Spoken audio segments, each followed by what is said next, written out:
2024 ఎన్నికలు జరిగే నాటికి మందనేది లేకుండా చేసిన తర్వాతనే ఓట్లు అడుగుతానని చెప్పి ప్రతి అక్కకు చెల్లమ్మకు నేను మాటిస్తా ఉన్నా. పూర్తిగా మద్యాన్ని నిషేధిస్తాం అని చెప్పి గట్టిగా కూడా చెప్తా ఉన్నా.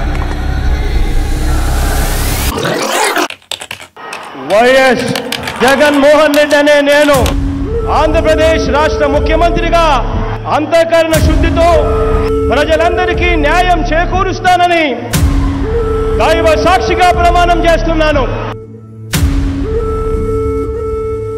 ఏపీలో నేటి నుంచి కొత్త మద్యం పాలసీ అందుబాటులోకి వస్తోంది. ఇకపై ప్రభుత్వమే మద్యం దుకాణాలను నడపనుంది. Inputs for picking up, Andhra Pradesh government has also now decided to increase alcohol prices by 50%. అత్యధికంగా మద్యం ధరల్ని షాక్ కొట్టేలా నిర్ణయించి మద్యాన్ని నియంత్రిస్తూ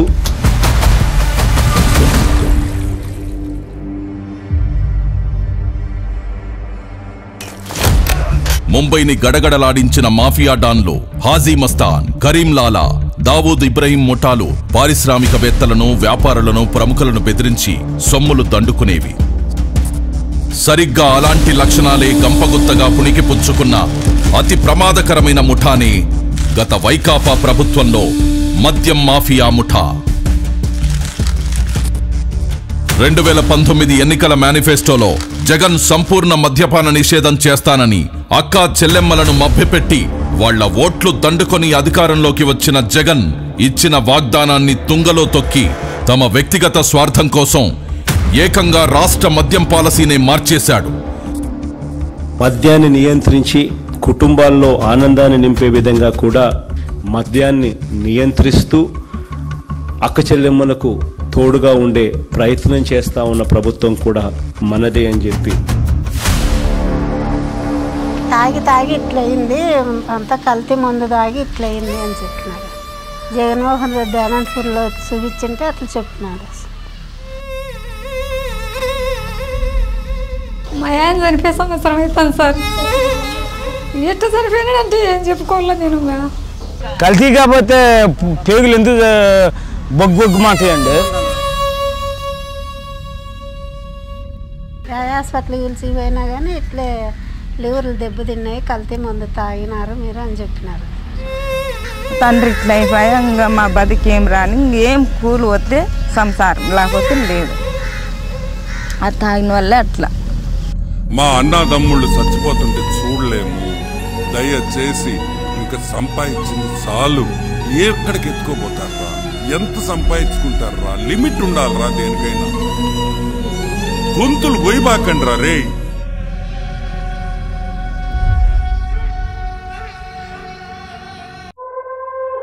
నీచమైన నాణ్యత లేని కల్తీ మద్యాన్ని జనానికి అమ్మి వాళ్ల ఆరోగ్యంతో చెలగాటమాడి వేల కోట్లు దోచుకున్నాడు. లిక్కర్ సప్లై విధానాన్ని గత వైకాపా పాలకులు తమ చేతుల్లోకి తీసుకున్నారు. ఉన్న లిక్కర్ ఫ్యాక్టరీలను భయపెట్టి బెదిరించి తమ ఆధీనంలోకి తీసుకున్నారు. వాళ్లే కల్తీ మద్యాన్ని తయారు చేసి హోల్సేల్, రీటైల్ దొంగ వ్యాపారం కూడా వాళ్లే చేశారు. ఎక్కడా లేని Andhra gold, president medal, 9 horses, jobs calendar, gold pearls, kings Wales, special status, royal right అంటూ రకరకాల బ్రాండ్లు తీసుకొచ్చి విచ్చలవిడిగా అమ్మకాలు పెంచారు. జీవో నెంబర్ 128 తీసుకొచ్చి 60/90 మిల్లీలీటర్లకు దేశంలో తయారయ్యే ఫారెన్ లిక్కర్ 10 రూపాయలుంటే అధికారంలోకి రాగానే దాన్ని 20 చేశారు. 20 రూపాయల నుంచి 40 రూపాయలకు, 250 రూపాయలది 480 రూపాయలకు పెంచారు. ఆ మరుసటి రోజే మళ్లీ జీవో నెంబర్ 129 తెచ్చి అమాంతం మళ్ళా ఉన్న ధరలు పెంచేశారు. వాళ్లేం చేసినా నడిచిపోతుందనే నాజీ పోకడలతో ప్రవర్తించారు. రేటు పెంచితే సగటు ప్రజలు తాగరని వేదాలు వల్లించిన జగన్ రాష్ట్రంలో 72% మద్యం అమ్మకాలు పెంచేస్తూ కొత్త మద్యం పాలసీ ప్రవేశపెట్టాడు. 25,000 కోట్లు మా రెవెన్యూని స్టేట్కి ఇస్తాంటే అది ఎక్కడి నుంచి వచ్చింది? సంవత్సరానికి 25,000 కోట్లు, అంతకుముందు 17,000 కోట్లు ఉండేది, 25,000 కోట్లు. క్వాంటిటీస్ తగ్గాయి, రెవెన్యూ పెరిగిందంటే ఎక్కడి నుంచి వచ్చాయి? ప్రజల జీవితాలు గుల్ల చేస్తూ వాళ్ల జేబులు కొల్లగొట్టాడు. రాష్ట్ర ఆదాయం తగ్గినా సరే రాష్ట్ర ప్రజల ఆరోగ్యం ముఖ్యం, పేదల కోసం పాటుపడాలన్న ధ్యేయంతో పనిచేస్తున్న ప్రభుత్వం ఇది. నా తోటి ఫ్రెండ్సే 5 జరిపారు. ఆంధ్ర గోల్డ్ అంట, 9 హార్స్ అంట, కుర్రం ముందంట, అన్ని డూప్లికేట్ ముందు తయారు చేసి దోపిడీ రాజ్యం అయిపోయింది. మొత్తం స్పిరిటే. ఆ ముందు అయినా ఒకటే, రసం తాగినా ఒకటే అన్నట్టు ఉంటుంది. నిసా ఏమి 15 నిమిషాలకి ఎక్కద్ది, 15 నిమిషాలు గందరగోళం చేసి మళ్ళీ కొనుక్కోవటం, మళ్ళీ లేచి మళ్ళీ ఇంకో కోటకు పోవటం. మా తాత కూడా చనిపోయారు తాగి. ఈ జగన్ ముందే ఇటు చేస్తున్నారు. 2 కోట్ల తాగిన తర్వాత ఏడ్చేసినాడు, ఏడ్తినం ఈ పచ్చిపోతలోకి వచ్చేస్తుంది. అటు తలకాయ పని చేయకాడి ఏడ్చేసిన, పచ్చిపోతలోకి వచ్చి ఏడ్చేసిన, అది ఒక రకంగా మెంటల్గా మాట్లాడే ఒక రకంగా వస్తామని. గత వైకాపా ప్రభుత్వం 5 ఏళ్ల పాటు అమ్మిన మద్యానికి ఎలాంటి డిజిటల్ చెల్లింపులను అనుమతించలేదు. కేవలం నగదు రూపంలో విక్రయించి 99,413 కోట్ల రూపాయల్ని తీసుకున్నారు. ఈ రోజుల్లో తోపుడు బండ్లవాడు కూడా ఆన్లైన్ పేమెంట్ తీసుకుంటుంటే ఏపీ లిక్కర్ షాపుల్లో ఆన్లైన్ పేమెంట్ అనేదే లేకుండా చేసి క్యాష్ అండ్ క్యారీ అన్నారు. అదేమని అడిగిన వాళ్ళని, వీళ్ళడిగిన వాళ్ళని బెదిరించారు. వినకపోతే అరెస్టులు చేశారు, కేసులు పెట్టారు. ఎంఆర్పి ఎంత?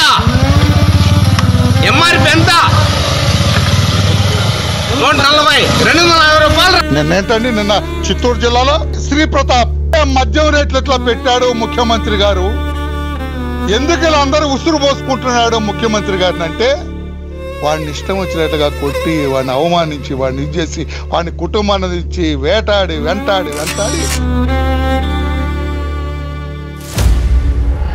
2019లో జగన్ తన వైకాపా ప్రభుత్వం రాగానే 1000 కోట్లు ప్రజల నుంచి పిండుకోవాలని ప్లాన్ చేశారు. తమ పన్నాగాలన్నీ ఎలా అమలు చేయాలన్న అంశాలన్నీ ఎంపీ మిథున్ రెడ్డి రూపకల్పన చేశాడు. అతడే ఈ స్కామ్ కి మొత్తం రింగ్ మాస్టర్ గా వ్యవహరించాడు.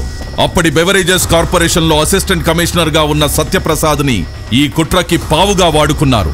ముడుపుల దందాపై చర్చించేందుకు సత్యప్రసాద్ ని 2019 అక్టోబర్ 10న తమ నివాసానికి పిలిపించుకొని మద్యం సిండికేట్ కోసం తమకు అనుకూలంగా పనిచేయాలని ఆదేశించారు. ప్రతిఫలంగా ఆయనకు 2023లో ఐఏఎస్ పదోన్నతి ఇస్తామని ఆశ చూపించారు. దానికి లొంగిపోయిన సత్యప్రసాద్ రెండో మీటింగ్ కి గాను 13/10/2019న డిస్టిలరీస్ నుంచి నెలసరి ముడుపులు ఎలా వసూలు చేయాలి అన్న అంశాలపై కీలక చర్చ జరిగింది. మద్యం అమ్మకాల బేస్ ధరపై కనీసం 12% కమిషన్ వసూలు చేయాలని ఎంపీ మిథున్ రెడ్డి ప్రతిపాదించాడు. తన ప్లాన్ పక్కాగా అమలు చేసేందుకు సత్యప్రసాద్, వాసుదేవరెడ్డిలకు కొన్ని మార్గదర్శకాలిచ్చారు. మద్యం అమ్మకాలకు సంబంధించి 2019కి ముందు టీడీపీ ప్రభుత్వం అమలు చేసిన ఆటోమేటిక్ విధానం తీసేయాలని, ఆ స్థానంలో మాన్యువల్ కంపెనీ విధానం తీసుకురావాలని సూచించారు. 2019వ సంవత్సరం రెండో అర్ధభాగంలో డిస్టిలరీల యాజమాన్యాలతో హైదరాబాద్ పార్క్ హయత్ హోటల్లో మద్యం కుంభకోణం రూపకర్తల్లో ఎస్పీవై డిస్టిలరీస్ పూర్వ డైరెక్టర్ అయిన సజ్జల శ్రీధర్ రెడ్డి ఈ సమావేశాన్ని ఏర్పాటు చేశారు. తమ ప్లాన్ కు సహకరించకపోతే మద్యం సరఫరా ఆర్డర్లు ఇవ్వబోమని బెదిరించారు. వ్యాపారం కోల్పోతామన్న భయంతో డిస్టిలరీల యజమానులు మద్యం కనీస ధరపై 12% చొప్పున ముడుపులు చెల్లించేందుకు అంగీకరించారు. కానీ లిక్కర్ సిండికేట్ దాన్ని కొన్ని రోజుల్లోనే 20% పెంచేసింది. వసూలు చేసిన ముడుపులు మొదట మద్యం పాలసీ మార్చడంలోనూ కీలక పాత్ర వహించిన రాజ్ కేసిరెడ్డి కందేవి. వాటిని అతని నుండి మిథున్ రెడ్డి, భారతీ సిమెంట్ డైరెక్టర్ జగన్ సతీమణి భారతి తరపున ఆర్థిక వ్యవహారాలు చూసే గోవిందప్ప బాలాజీకి అందజేసేవారు. వారా సొమ్మును చివరగా అప్పటి సీఎం జగన్ కందజేసేవారు. ప్రతి నెల సగటున 50 నుండి 60 కోట్ల ముడుపులు జగన్ కందేవి.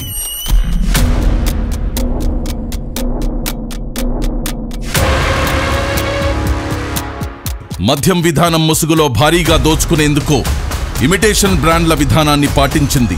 జాతీయంగా, అంతర్జాతీయంగా ప్రాచుర్యం పొందిన బ్రాండ్లనన్నిటినీ రాష్ట్రం నుండి తరిమేసిన ఈ ముఠా అచ్చం అవే పేర్లను తలపించేలా 1-2 అక్షరాలు, పదాలు మార్చి పెద్ద ఎత్తున ఇమిటేషన్ బ్రాండ్లు తీసుకొచ్చింది. దొంగలు కలిసి ఊళ్లు పంచుకున్నట్టుగా వాటికేకంగా 30 నుండి 150% మేర మూలధర పెంచేసి ఈ ముఠా సభ్యులు దోచుకున్నారు. అవే అసలైన నాణ్యమైన బ్రాండ్లు అనేలా ప్రజల్ని మభ్యపెట్టి ప్రభుత్వ దుకాణాల్లో విక్రయించారు. దాదాపుగా 1,50,000 టెస్టులు కూడా డిపార్ట్మెంట్ కూడా చేసింది. తీసుకునేటప్పుడు కూడా బ్రాండ్ పేరు ఏది అన్నది ప్రధానం కానే కాదు అధ్యక్ష. అక్కడ నుంచి ప్రోడక్ట్ వస్తా ఉందా లేదా అన్నదే ముఖ్యం. కానీ ఆ ప్రోడక్ట్కు పవర్ స్టార్ 99 పెడతాడా, లెజెండ్ 99,999 పెడతాడా, లేకపోతే బూమ్ అని పెడతాడా? నేను ఇదివరకు గవర్నమెంట్ వైన్ షాప్లో సేల్స్ మెన్గా చేశాను. ఇదివరకు గవర్నమెంట్ షాపు అంటే వాళ్ళు ఏది పంపించినా అది అమ్మాల్సిందే మేము ఖచ్చితంగా. ఆ బ్రాండే అసలుకి ఫేక్ మన స్టేట్లో. ఇది స్పిరిట్ మొత్తం. దేని మీద ఏ బాటిల్ అని చూడండి, spirit, French spirit, grain whisky spirit, అలా స్పిరిట్స్ రాసి ఉంటుంది. అదేంటంటే బాగా డేంజరస్ అనమాట. ఒక 4 రోజుల తర్వాత ఆయన కనపడ్డగా అదేమంటే చనిపోయాడు, లివర్లు కొట్టేసినాయి అంటారు. మాకు బాధ వేసింది అప్పుడప్పుడు. మేము వాళ్ళ ఇంట్లో వాళ్ళతో కూడా ఫేస్ చేసాము ఒకసారి. వాళ్ళ ఇంటి మొత్తం వచ్చి మా షాప్ కూడా వచ్చి గోల చేసేవాళ్ళు, మీ వాళ్ళే మీరు అమ్మడం వల్ల చచ్చిపోతున్నారు అది అని.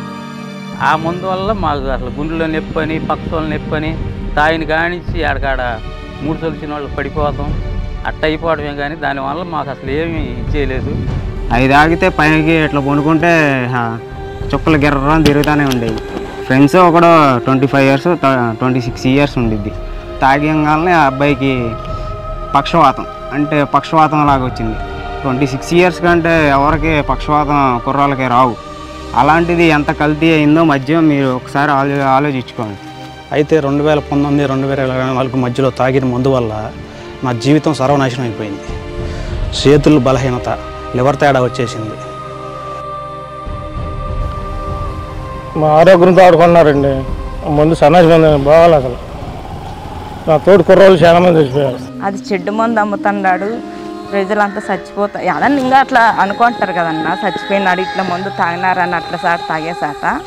అట్లాంటివన్నీ మళ్ళీ ఇంటికి వచ్చి నాతో కానీ చెప్తాండే, నా కొడుకు ఇట్లా చెడ్డ మందులు అమ్ముతున్నాడు, బతుకురు శనాలు చచ్చిపోతాము అది ఇదని అని చెప్తాండే. మళ్ళీ అట్లా అన్నీ తెలిసి నువ్వు ఏంటికి తాగుతావు అన్నా కానీ మళ్ళీ నాకు ఇచ్చి పట్టిందమ్మా, సత్తామా బతుకుతామా, అది లేకుంటే బతకలేమా అనేది. అసలు బ్రాండ్ల కంటే ఈ అనుకరణ బ్రాండ్లకు అధిక మూలధరలు ఖరారు చేసి ప్రభుత్వ ఖజానాను కొల్లగొట్టారు. ఇలా కొల్లగొట్టిన సొత్తంతా రోజు కూలీలు, పేదలు, సామాన్యులు, మధ్యతరగతి కష్టార్జితమే. ఈ పెద్ద మనిషికి బేసిక్లీ అధ్యక్ష ఆంధ్ర రాష్ట్రానికి లిక్కర్ ద్వారా ఎటువంటి డబ్బులు రాకూడదు. ఈ డబ్బులు వచ్చినాయి అని అంటే అక్క చెల్లెమ్మలకు జగన్ మంచి చేస్తాడు, ఆ అక్క చెల్లెమ్మలకు మంచి జరగకూడదు. ఆ మందు అమ్మడము, ఎక్కువ తాక్కుని ఉండడం, నమ్మకుండా దూరం అయిపోయి మా కష్టాలు ఎంతో పోడుకొని పెట్టుకుని మా దగ్గర లేకుండా అయిపోయింది. ఈ మందు వల్ల మాకు ఎట్లేదు కూడా చూపిస్తుంది. నాకు చాలా బాధ ఇస్తోంది సార్. దయచేసి మందు ఎత్తైంది సార్. మా లాంటి ఆడపిల్లలు బాగా సుమంగలిగా బతుకుతారు సార్. ఇంతే సార్ మేము చెప్పగలిగినది. జనాల్ని చంపకు తినేస్తున్నాడు, హాస్పిటల్ పాలు చేస్తున్నాడు. వేరే ఏం చేసింది ఏం లేదు, వాళ్ళ ఉపయోగం ఏమీ లే. ఉన్న జనాలంతా రాలిపోతున్నారు. ఇంకా నాకన్నా చిన్న వయసు మా అన్నదమ్ముల్లో పాప ఇంకో పాప అని ఉంది. చాలా మంది ఇట్లా చిన్న వయసులే, పెద్దోళ్ళన్నా కాదు. కలిసి మందు దాకా చచ్చిపోయినాడు సార్. మేము ఏం చెప్తాం, మా మాట చెప్పినా కానీ లే.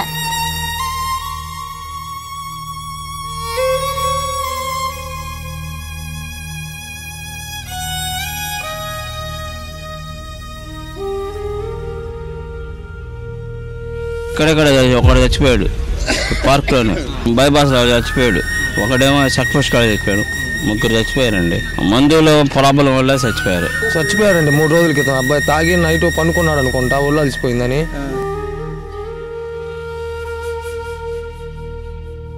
నాసిరకం మద్యాన్ని ఏరులా పారించి ప్రజల ప్రాణాలను హరించడమే గాక ఆ దోపిడి డబ్బును దాచుకోవడానికి, డిస్టలరీల నుండి ముడుపులు దండుకోవడానికి బంగారాన్ని సాధనంగా చేసుకున్నారు.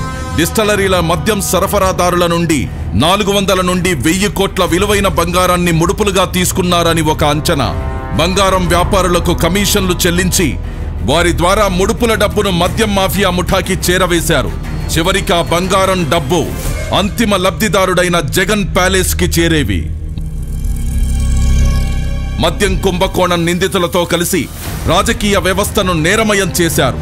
మద్యం ముడుపుల సొమ్ముతో కొంత మొత్తాన్ని 200 నుండి 300 కోట్లను గత సార్వత్రిక ఎన్నికల్లో ఖర్చుల కోసం వైకాపా అభ్యర్థులకు పంపిణీ చేశారు. ఆ పార్టీ నేత జగన్ కు అత్యంత సన్నిహితుడైన చెవిరెడ్డి భాస్కర్ రెడ్డి ద్వారా ప్రకాశం, చిత్తూరు, నెల్లూరు జిల్లాల్లోని అభ్యర్థులకు ఈ డబ్బును చేరవేశారు. అలా మరికొంత సొమ్మును సీఎం జగన్ నిర్వహించిన సిద్ధం సభలకు ఖర్చు చేసేవారు. ముడుపుల విక్రయంలో కీలకంగా వ్యవహరించిన ప్రధాన నిందితుడైన రాజ్ కేసిరెడ్డి తన ఈడీ ఎంటర్టైన్మెంట్స్ పేరిట సినిమా నిర్మాణ సంస్థను నెలకొల్పి మద్యం కుంభకోణంలో కొల్లగొట్టిన నల్లధనాన్ని వైట్లోకి మార్చి ఆ డబ్బుతో హైదరాబాద్ శివారులో భారీగా భూములు కొన్నాడు. ఇంకా వ్యాపారాలు పరిశ్రమల్లో పెట్టుబడులు పెట్టి వైకాపా మన్ననలు పొందాడు. మద్యం సరఫరా కంపెనీలు, డిస్టిలరీల నుండి కొల్లగొట్టిన ముడుపుల సొమ్ము చివరికి జగన్కే చేరింది. ఇలా 3,500 కోట్ల మేర కొల్లగొట్టారు. ఈ కొల్లగొట్టిన దోపిడి సొమ్ము మళ్లింపుకు మ్యూల్ ఖాతాలు అడ్డు పెట్టుకున్నారు. ఉత్తరాది రాష్ట్రాలకు చెందిన రోజు కూలీలు, నిరుపేదలు, చిన్న చిన్న పనులు చేసుకుంటూ జీవనం సాగించే వారికి ప్రతి నెల కొంత మొత్తం చెల్లిస్తామని ప్రలోభపెట్టి వారి ఆధార్, పాన్, ఇతర గుర్తింపు కార్డులు తీసుకుని వారి పేర్ల మీద ముంబై, ఢిల్లీ తదితర నగరాల్లోని పలు బ్యాంకుల్లో పెద్ద ఎత్తున ఖాతాలు తెరిచి అనామకుల్ని డైరెక్టర్లుగా పేర్కొంటూ అనేక కల్పిత కంపెనీలను సృష్టించారు. ఆ అనామకుల్లో ఎవరికి తాము డైరెక్టర్లమనే విషయమే తెలీదు. రోజంతా కష్టపడినా పూట గడవడమే కష్టమైన వారు వీళ్లంతా. మద్యం సరఫరా కంపెనీలు, డిస్టిలరీలు నాటి ప్రభుత్వ పెద్దలకు ముడుపులుగా చెల్లించాల్సిన మొత్తాల్లో కొంత భాగాన్ని ఆయా ఖాతాల్లోకి మళ్లించారు. వాటి నుండి ఆ సొత్తును బహుళ అంచెల్లో ఇలాంటి డొల్ల కంపెనీల్లోకి పంపేవారు. చివరగా ఈ సొమ్మంతా దుబాయి, ఆఫ్రికా దేశాలకు తరలించారు. అక్కడ మైనింగ్, రియల్ ఎస్టేట్, వివిధ కంపెనీల్లో పెట్టుబడి పెట్టారు జగన్ అండ్ కో ముఠా.